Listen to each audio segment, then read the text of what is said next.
नमस्कार. Today Marathi Raghu YouTube चॅनलमध्ये आपलं स्वागत आहे. मंत्रिमंडळामध्ये महत्त्वपूर्ण निर्णय झालेला आहे. आता संजय गांधी निराधार आणि श्रावणबाळ योजनेतील दिव्यांग लाभार्थ्यांच्या अर्थसहाय्यामध्ये 1,000 रुपयाची वाढ करण्यात आलेली आहे.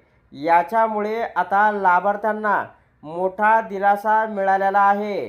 तर प्रत्येकी महिन्याला 2,500 रुपयाची रक्कम या ठिकाणी लाभार्थ्यांना मिळणार आहे. तर आपण या व्हिडिओच्या माध्यमातून सविस्तर अपडेट पाहणार आहोत. राज्यातील संजय गांधी निराधार अनुदान योजनेअंतर्गत निराधार पुरुष, महिला, अनाथ मुले, दिव्यांगातील या ठिकाणी सर्व प्रवर्ग, निराधार विधवा आदींना दरमहा 1,500 रुपयाचं अर्थसहाय्य दिलं जातं.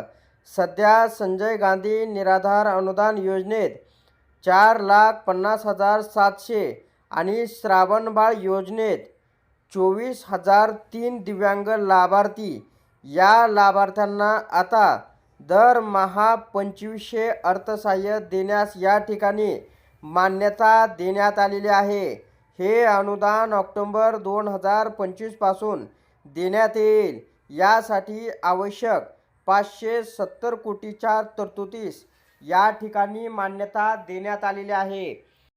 तर अशा प्रकारे संजय गांधी निराधार श्रावणबाळ योजनेतील दिव्यांग लाभार्थ्यांना या ठिकाणी मोठा दिलासा मिळणार आहे.